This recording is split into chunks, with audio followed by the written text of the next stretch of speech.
Shri Gurubhyo Namaha. A very warm welcome to another session of Quest interview sessions. And let me begin with a prayer. Om Sada Shiva Samarambham Shankaracharya Madhyamam Asmadacharya Paryantam Vande Guru Paramparam Ishvaro Guru Ratmeti Murti Veda Vibhagine Vyomavatyapta Shri Dakshinamurte Namaha. Today we have a very special guest, Dr. Suman Kollipara, who is joining us all the way from Vancouver, Canada. Very warm welcome to you, sir. Thank you for making time for this program.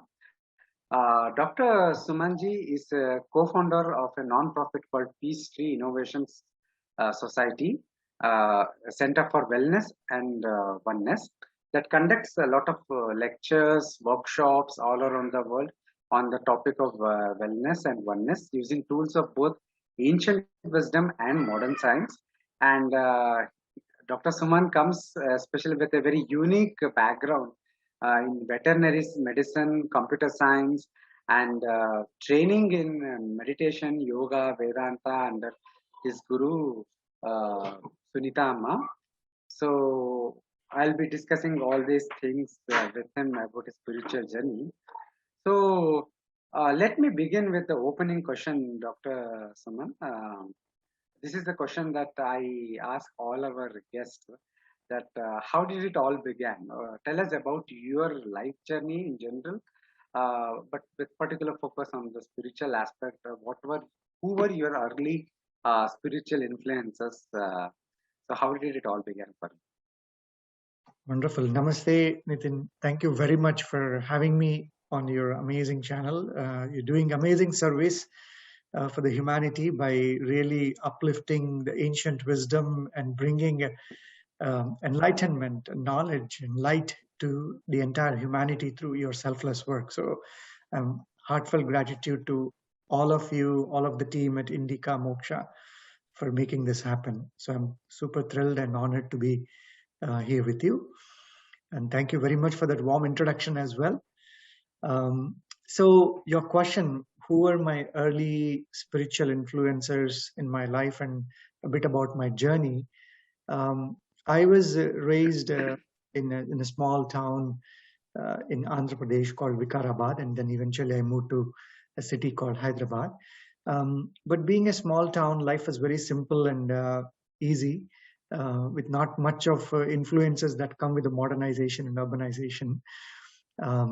And my early influences, I would say, as a child, I remember, my family was attached to one guru called Shiva Bala Yogi. He used to be based of Bangalore and originally from Andhra, but I think eventually settled in Bangalore.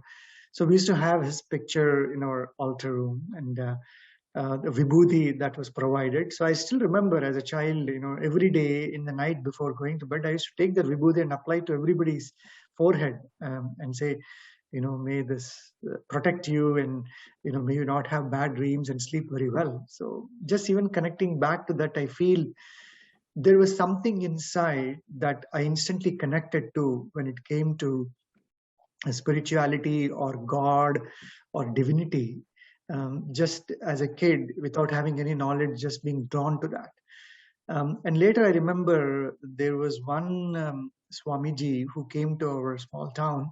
His name was Basavalingeshwara Swami. He was invited to a Shiva temple in our hometown. And I remember he doing all kinds of yogic feats and all of that with these beautiful lamps that he used to carry and do this Shiva Tandava, right? And I got really enthralled, like seeing the balance and power of concentration that he had by doing all these things in front of thousands of people and not losing balance and with the fire in his hands. And then we used to have like multiple forms of fire in multiple forms of jyotis doing all these feats.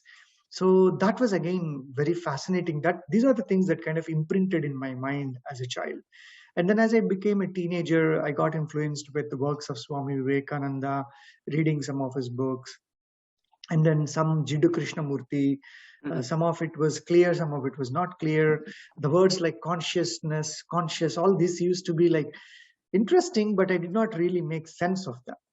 So, but yet I used to read like, okay, there is something about this. So I could see I was drawn into some of these at a very early age. And then as I got into university, I got introduced into Shirdi Sai Baba. So started following his work, reading Sai Satcharita. Was amazing experience. When I first read it, I still remember I had this blissful tears rolling through my eyes, and I was very deeply drawn, and I did this whole 7 days Parayanam of Satcharita. And then I moved to US after that for my higher education, for my research. And then life kind of started to take some interesting twists and turns and gone through some turmoil. So at that time, obviously, you were looking for answers and search for, what is my life? Why am I here? Why am I going through this suffering? Why am I going through these difficult phases in my life? And being in US, obviously, the immediate availability was some self-help books. So you reach out to all these modern self-help books, and then you're like, okay, it's nice, talking about self and empowerment and spiritual laws, and all of these were fascinating. But what I also realized were they were all short-lived. They were like giving momentary kick. It's like, yes, feel good, but after a day or two, again you get back into the routine of life, and then you are stuck again with the same questions, same turmoil, same emotional trauma. And I have even moved back to India for a couple of years, lived in Bangalore and visited different places, Himalayas. Again, touching all these different aspects of spirituality, reading through a little bit, but never being able to really get to the essence of it.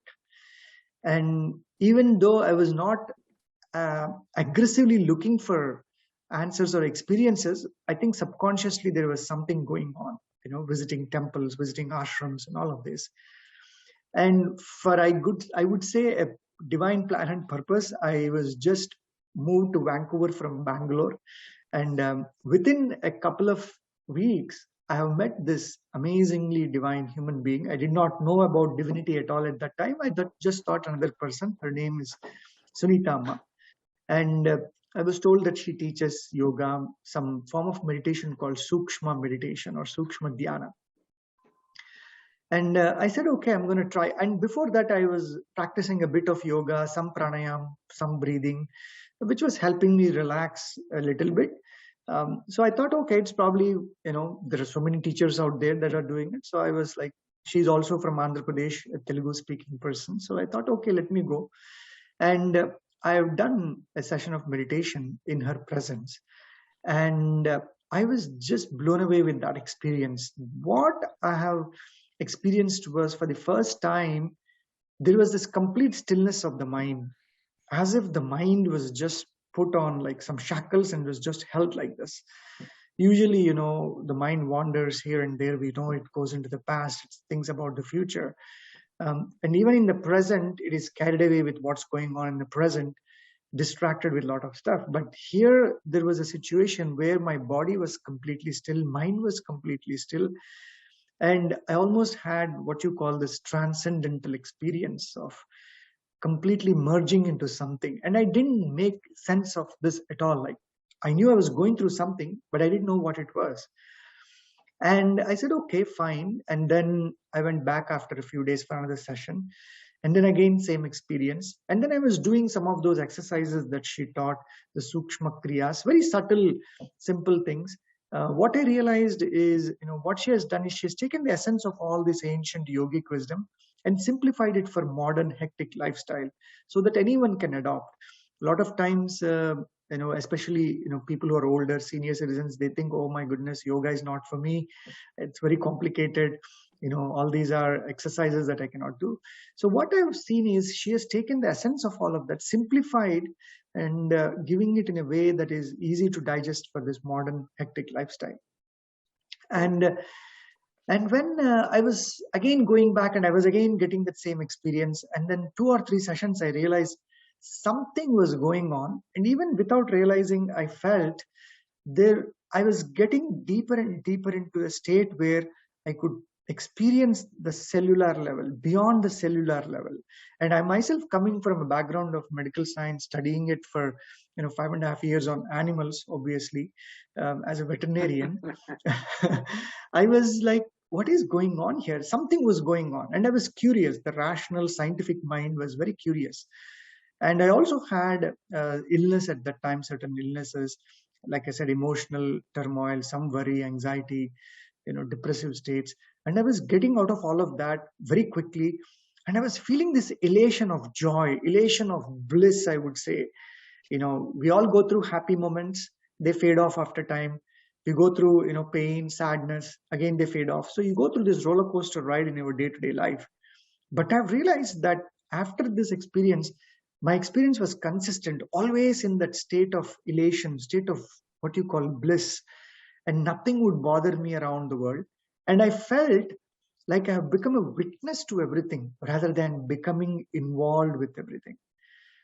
And all of these later, I realized, are an experience of what they call awakening, or realization of soul or Atma.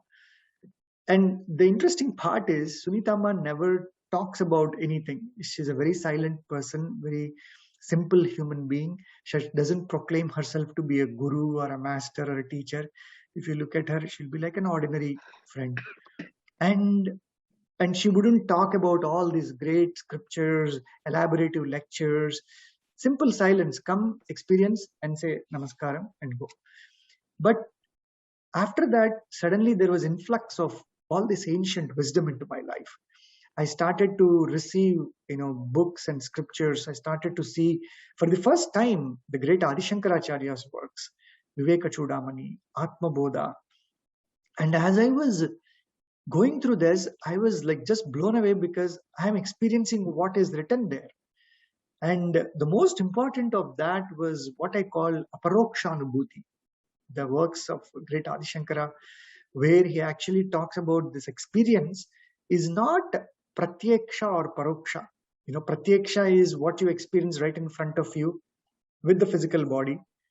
Paroksha is what you experience of what you heard or listened through your mind. So the first experience is through the body, the second experience is through the mind, and then the third, which is Aparaokshaanubhoothi, is a direct inner experience. And that is when I started to relate everything together and say, oh, this is not ordinary what I was going through. And the best part was, for me, it was not, reading through scriptures, knowledge and trying to rationalize it, dissect it.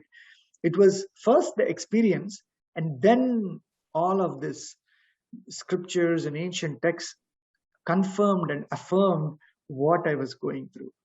And fascinating, Dr. Suman. This is a very fascinating journey. I want to ask you to share more about Sunita Amma. You mentioned 2 or 3 times now.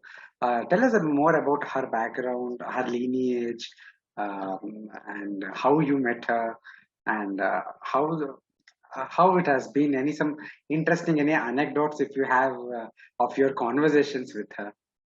Definitely, absolutely. In fact, like I said, when I met her, I did not know anything about her. Again, she doesn't proclaim herself to be like a guru, master, teacher, nothing. And so it was very difficult. You're going through all these experiences, and I'm also seeing a lot of others who are coming to her and going through similar experience. And most importantly, a lot of people come to her for physical, mental, emotional healing. And it's not that like she's a healer, she's doing some kind of magic or anything. It's just that you do certain simple exercises, you lie down in meditation in Shavasana, and then she leaves from that place. She goes back to her room. She's not around you. And then people come to her with all these complex issues, and they are getting healed, complex illnesses that are getting healed. I myself got healed from certain things, even though I did not go for healing. I did not go for a physical issue. It was just a side effect of the bigger experience, a larger experience that was going on there. And later I came to know, that, by talking to her and understanding about her childhood, she was born with this already. It's not that she has done some sadhana to acquire this. She was a self-realized, human being, divine being who came into this world. Even very early age, her father, who is also a very deeply spiritual human being, has realized that she was different from others, that she was always connected to that Akash energy, always connected to that vastness of that cosmic universe. And at a very young age, she was drawn into Carnatic music, the Tyagaraja, and even when she was singing and learning, she would literally connect back to Tyagaraja. She would experience what Tyagaraja was going through. She was experiencing what everyone was going through. So her ability to transcend the body and mind and connect to that subtle vibration. And again, now we are getting into a crux of the ancient, wisdom here. That subtle, pure vibration, which is the source of everything, and by the one through which you can know everything else, is what I think she was connected to her from childhood. So she would connect to any great ancient sage who was realized and be able to know the essence of what they were. And that was going on. And then in her teenagers, she went through a near-death experience where she was not eating anything. She was just starving all the time, not because she wanted to do some penance or anything, just naturally, because for her, food was that cosmic energy. Her food was the divine, the greater experience. And because of which she became very weak and she went through this near-death experience. She traveled through this light, an immense light, and then she comes out of that. And then even after that, she was in that state of that, what you call bliss, and did not eat for a long time. And her father had to literally, force her to start saying, you have to consume something to keep this physical body alive. Only then you can actually pass on this to others. She also comes from a family, a lineage of where they were very deeply connected to Sri Veera Brahmendra Swami. Veera Brahmendra Swami is another self-realized sage who was from Andhra Pradesh, in the area of Kadapa in Rayalaseema. A great saint who wrote what you call Kalagnanam, who predicted a lot of things in the future. And I've seen a lot of those things in Sunita Amma as well. And then she wouldn't say things very clearly. Like she will say, Suman, try to avoid this, do this. And then you would suddenly realize, oh, why she told you this. Having the pure omniscience, I would say. So these were the things I started to observe as I was going through in my journey. And the best part was when I started to see her deep divine empathy. And that empathy is so powerful that she would take pain of others onto her. And she's not doing it because of some technique, by doing some kind of mantra, tantra, or magic. It was just that you're there in her presence, and then she would take upon everything. Because what is happening, again, it goes back to this essence of our ancient wisdom of oneness, where she becomes one with the other, one with everything around. And when we say one, you need to be able to transcend beyond the body, beyond the mind. And only when you are living in that subtlest of the subtle vibrational level, beyond these senses, beyond this mind, and always in that state of samadhi. And when I say samadhi, a lot of people have a misconception thinking that you go and sit in meditation and you experience some state of euphoria and that is samadhi. And unfortunately, I think it's a misconception. Samadhi is samamaina buddhi, sama buddhi, right? That buddhi which is always in that state of samatvam. And what is that state of samatvam? Samatvam is a state where you are seeing the unifying force of all. See, Suman and Nitin or somebody else are just a manifestations of that oneness, of that one common element called Brahman, or that pure consciousness. And we are all like that water bubbles that are coming out of that ocean of the pure consciousness. But unfortunately, what we do is we get stuck at that bubble level or that wave level. And our focus is on that. But ancient sages like Sunita Amma are not looking at the body. When I am in front of her, she's not looking at the physical structure called Suman or the mental thoughts and emotions that Suman is going through. She's directly connecting to that underlying consciousness And through that, she knows what is going on inside and helping us understand. And now, the moment you connect to that subtle vibration, all around that is being transferred to her. All around that is being absorbed through her. So she goes through the suffering and pain that we go through, which again I have read through a lot of these ancient sages who were able to do that because they have become one with others. And I think even the meditation, when I call the meditation experience, today of course we call it mindfulness and a lot of other jargon that come out, which is just a small speck or the tip of the iceberg that we are talking about. Mindfulness is just a tip of the iceberg, but the true meditation, again, in the great Aparaokshaanubhoothi, Adi Shankara talks about this and say Brahmaivasmiti Sadvritya Niralambatya Sthiti, means Dhyana Shabdena Vikyata Paramananda Dhaini. The true meditation is to be independent of everything. You are not even dependent on technique.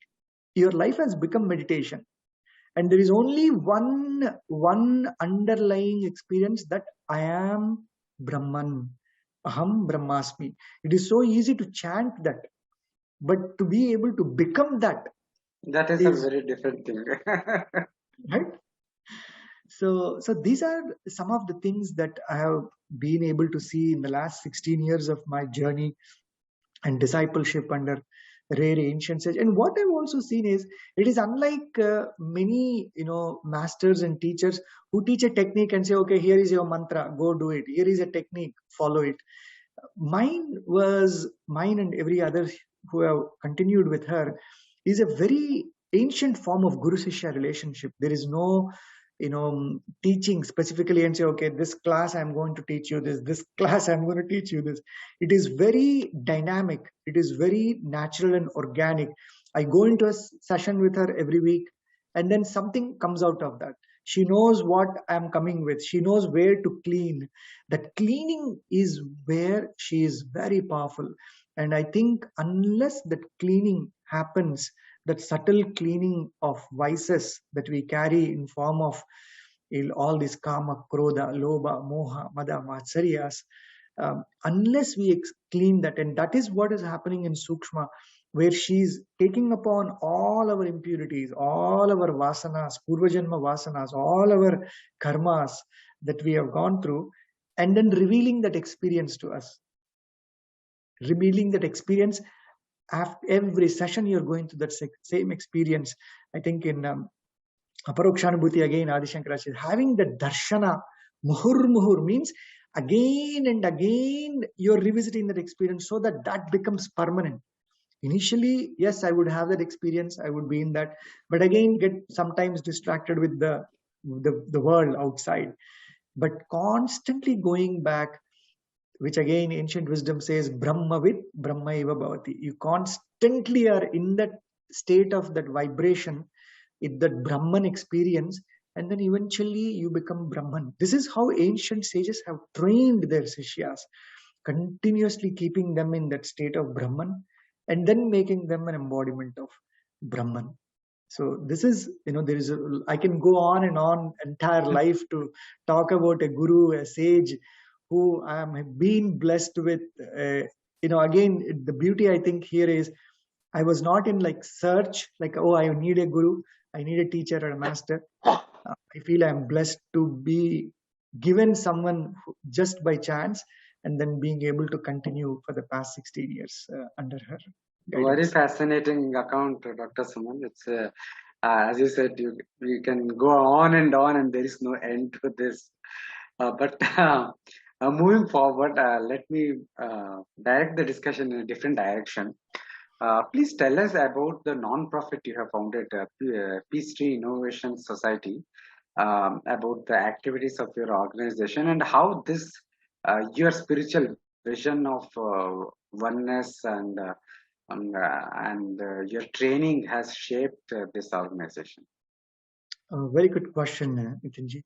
So the moment I have experienced what I've experienced 16 years back, I felt this knowledge, this experience has to be given to everyone in this humanity. Even today, that's probably the only purpose I live, is to help many more who can experience this. There is so much of knowledge in form of texts and scriptures and books and lectures, but to be able to have the direct experience, that Aparaokshaanubhoothi has become the mission of my life. And I said, well, we could do it individually, but if we create a non-profit and then, bring people together, and then being able to spread this knowledge and help many more experience this would be amazing. And that is where the seed for Peace Tree Innovation Society was sown 16 years back. A few students of Sookshma have come together, and then we created this. Sunita Amma, obviously, she is in silence. She is not out there. She doesn't like to come out much. So we said, okay, some of us have to come together to really take this out. And we established this, and with a very simple vision of wellness and oneness. And there is a reason why we did this. Today, if you look at any individual human being, any family, 90% of them are going through some or the other health issues. And most of these issues, of course, except COVID, which came as a virus, most of the issues, health issues that we see, are deeply rooted in our behaviors, our lifestyles, our attitudes. These are called non-communicable diseases, NCDs, or lifestyle diseases. In fact, there are more deaths in the last 2 years with an NCDs than COVID. And they continue to be the predominant reason of deaths and illness in the entire world. So we realize that, of course, as I mentioned, Sookshma, the first thing it does is it instantly gives you that amazing health. Instantly. Cleaning happens, subconscious cleaning happens. People come with addictions. People come with severe mental disorders, anxiety or depression. People come with autoimmune diseases. I have seen Crohn's, colitis, rheumatoid arthritis. All of these diseases are an outcome of lifestyle. There is a genetic component to it, obviously, I understand. But even we know today, science says that even the genetic component, your genes are triggered by the environment, which is called epigenetics. The environment inside and the environment outside. A simple example, cancer genes are there in all of us. Cancer cells are there. But whether we trigger it or not depends on our lifestyles. So the first important thing that we have been doing in the past 16 years is to simplify that knowledge about mind and body so that a layman can understand. What happens is all of this knowledge, being myself coming from a background of science and medicine as a veterinarian, I've been blessed to understand this complexity of the body, how the systems work, how the mind works, what are the different components of mind. But a layman, even like someone like my mother, who hasn't gone further than her grade 12, let's say, doesn't know this. And I have seen her going through a lot of illness her own life. So I said, if I'm able to make a difference in her life, that would be an amazing thing. And then if I'm able to make a difference in million more lives like that, then that would be amazing, right? So simplifying that knowledge and using this subtle, pure way of cleansing the mind and body to be able to experience that health, perfect health, was the first step. Now, the second step is oneness. Why did we create Center for Wellness and Oneness? Now, yes, we all know oneness of humanity is important. Vasudhaiva Kutumbakam, great. Loka samasta sukhino bhavantu, amazing. Now that's a bigger picture. But now let's zoom into two individuals, wife and husband, parents and children, two colleagues in a workplace. Even between just those two individuals, there is so much of divisiveness.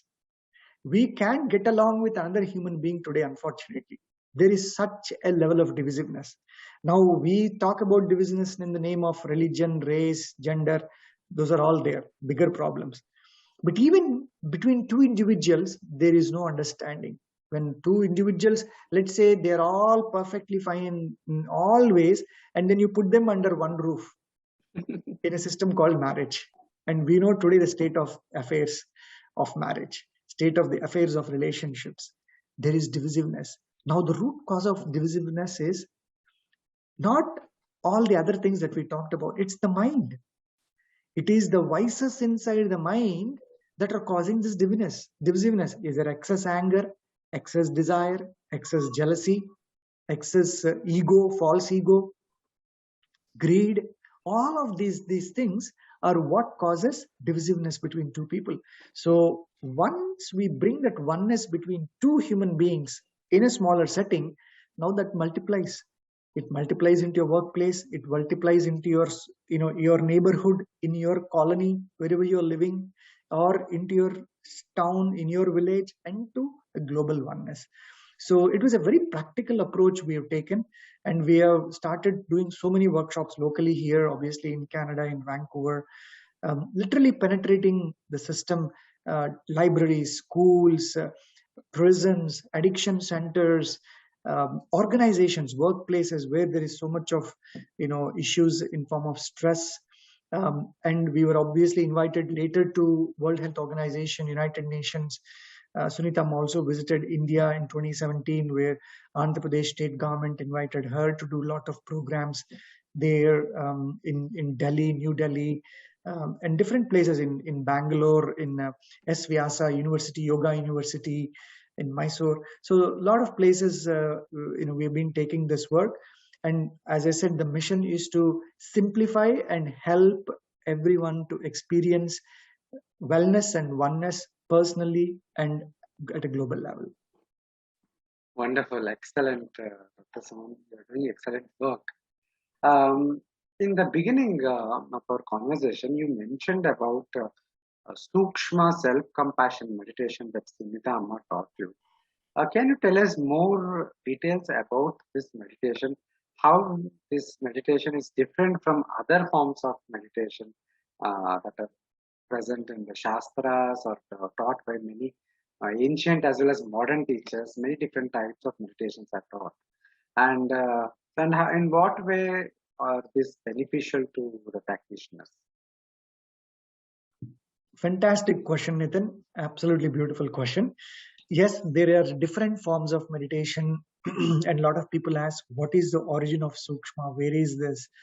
Now, the thing is, Sunita Amma just named it Sookshma. And the reason why she named it, I'll give you an essence. Because of her ability to help people to get to that Sookshmati Sookshmam, subtlest of the subtle. Sookshma means subtle, micro. Now, true meditation, as I said, we talked about that very essence of Adi Shankara's Aparaokshaanubhoothi. He said, Brahmaivasmiti sat vritya niralambatya sthiti, right? That sthiti one has to experience, that you are Brahman. That is true meditation. That happens only and only when the Sookshma Sarira, our body has the physical gross body, which is called Sthula Sarira. And there is Sookshma Sarira. Sookshma Sarira is your mind, which ancient wisdom, of course, called Mano, Buddhi, Chitta, Ahankara. Right? Those are the few things. And then Prana, and then Pancha Pranas, Pancha Koshas. All of these make up your Sookshma Sarira. Now, this physical body perishes at some time, but we all know that that subtle Sookshma Sarira continues the journey. And through that Sookshma medium, that subtle body, is what we carry all our memories. The memories which we ancient wisdom calls vasanas are carried through that Sookshma Sarira. And then we come back again in another physical form, and then we relive those experiences, we multiply, we amplify, and we go through this cycle of birth and death. And as of course in Bhaja Govindam Adi Shankaracharya says, Punarapi Jananam, Punarapi Maranam. So we continue. How to break that cycle of pain and suffering? Unless we break that pain, everybody is going through that. Everybody wants freedom. Everybody wants liberation. Everybody wants that perfect bliss. And I was in that state 16 years back. I was like, I want this permanent bliss, which is not disturbed at all. I don't want to go through this roller coaster ride. That was my seek. That was what I was looking for. But I realized that cannot be attained by patchwork. What we are doing today is patchwork or band-aid. We are applying band-aid to a bigger cancer, and we are expecting that cancer should heal. And what I realized about Sookshma is, it is not a band-aid approach, it's a microsurgery. And I always call Sunita Amma a surgeon of vibrations, because what happens in Sookshma is that subtle pure vibrations penetrate through our consciousness into that Sookshma Sarira, and it cleans those vasanas. And the beauty is, I'm so fascinated talking about this. It's a practical experience. One can see this. When I was going through that, I could see literally layer by layer being peeled, like an onion. When you have all these layers, you peel one layer and then you get another layer and then you get another layer till everything is clean. That is what happens in Sookshma meditation. You can see, oh, my anger is going away. Oh, I have a little bit of jealousy. That's gone. I have a bit of greed. That is gone. Now, as these are going away, then you become one. Ekam Sookshmam. Again, Aparaokshaanubhoothi. It says beautifully, Ekam Sookshmam. It is the subtle and the one without second and unchanging. That Ekam Sookshmam is what we experience. And then again, you start to realize that you are the one. Again, Aparaokshaanubhoothi, Adi Shankaracharya talks about Aham Yekapi Sookshmascha Jnata Sakshi Sadavyaya. Means I am the only one, the subtlest of the subtle, beyond all thoughts. I am the knower. I am the truth, which is undivisible. And that Sookshma is there as a reference in everything. Even Katha Upanishad talks about that. It says that Isha Sarveshu Bhuteshu Gudotma Na Prakashate. That subtlest of the subtle, that Isha, the divine, that shining light is there in everyone. But it is not revealed that easily. It is revealed only Drishtya, only through Buddhya, that subtlest of the subtle Sookshma Buddhi. It says Sookshmaya Sookshma Darshibhi, means that subtlest of the subtle way of looking at it only can reveal that experience. So the difference between Sookshma and other meditations, and again, I'm not trying to put other meditations down or anything, the essence of Sookshma is to really get into that subtlest of the subtle layer. Any meditation that gets to that subtle Sookshma Sarira and cleans that is the most important. Now, the beauty about Sookshma meditation is, even though there is, we talked about, may not be easily absorbed by many, there is some complexity for people to understand. The beauty of Sookshma is, Sunita Amma has simplified that in a very simplest form. You will go to her, she will say simple exercises. They will look very funny. We'll think, where are these exercises? I have not seen this in any other yoga Shastra. Patanjali Yoga Sutras doesn't have these asanas, these exercises. But you will see that each of those subtle exercises are so powerful, they help in cleansing. And then simple breathing exercises. And then the foundation of this is self-compassion and self-love. Now, a lot of people ask, why self-compassion and self-love? See, in today's world, our life is so distracted, Nitin. Every moment, distraction. Mobile phones, social media, family, children, everything, distraction. Now, in this distracted world, we have forgotten about this precious resource called the pure self. Forget about pure self. We have forgotten about the body, about loving ourselves. So the first foundation step in Sookshma is self-compassion, loving yourself, filling yourself with love so that you can reveal that love to others. Filling yourself with that compassion so that you can show compassion to others. It is like this flower, which if it does not have fragrance, it cannot spread fragrance. Only when that fragrance is inherently there in the flower, it can spread it to others. So Sookshma is about revealing that self-compassion, self-love, bringing attention to your heart, that hridaya, that center. In that hridaya is that nectar. It is there in everyone. Nobody is bad in this world. Every human being is worth experiencing that divine inside. But unfortunately, it is covered with this layers of impurity. And that dust has to be cleansed. And that cleaning process and purifying process is Sookshma. Wonderful, excellent explanation, Dr. Suman. That makes a lot of sense, the Sookshma and self-compassion part. I think More and more people should definitely learn this meditation. It will be very useful, very meaningful to find a meaning in their lives. As we come to this short interview session, I want to ask one final question, and this is about the books you have written. I think you have written two books. One is Ancient Sage for Silicon Age, and Wellness from Within. So, tell us briefly about these books uh, and where people can procure them. Definitely. Thank you very much for that question. So I always believe before I talk about the books, it is important whatever we write, whatever we say should come from the experience, which again, where I am deeply fascinated with Adi Shankaracharya's works or any great ancient sages or ancient Upanishads. They were outcome of experience. They were not written and then an experience happened. It was similar to my journey. My journey was first there was a revelation that there was something inside, something was going on. And from that revelation came realization. Oh, this is what it is. Now I realize myself. And then in this process, recognition. Now I am relating that with different books, different texts, different scriptures.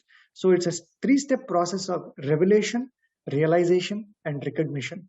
So I caution everybody who is out there doing a lot of intellectual study to see if you are able to try to get that revelation, realization, and then recognize yourself with scriptures. A lot of times what happens is when we go to scriptures, we become very dogmatic. And I don't want anyone to become dogmatic even with the two books that I am going to talk about. So just a word of caution.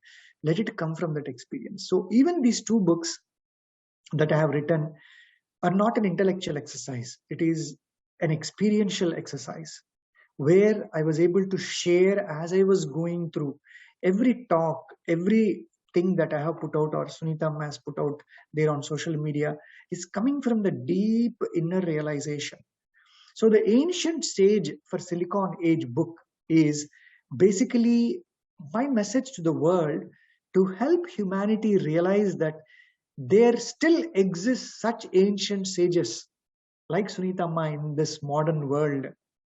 And it is still so relevant to this Silicon Age. We think that we are making super fast advancements. We are getting to the moon, to the Mars, and going beyond the galaxies.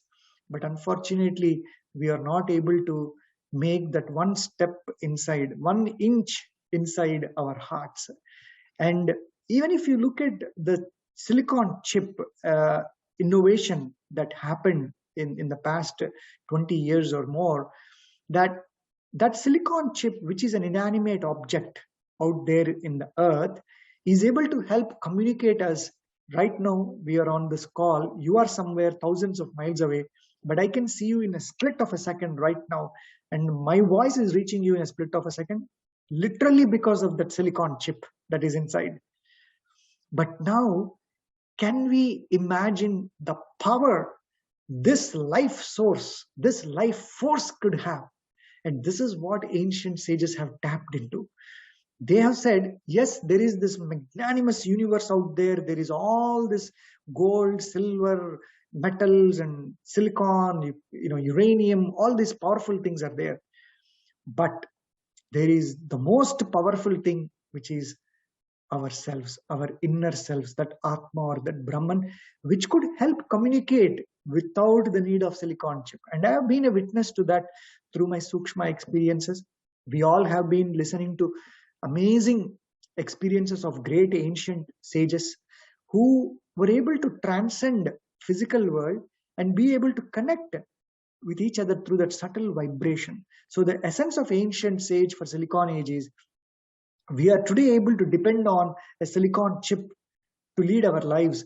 Imagine how much we could benefit if we connect to that subtle vibration which is there in every aspect of us, which is there, here, there, and everywhere.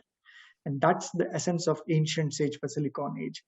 And the Wellness from Within book, it's actually released just last month.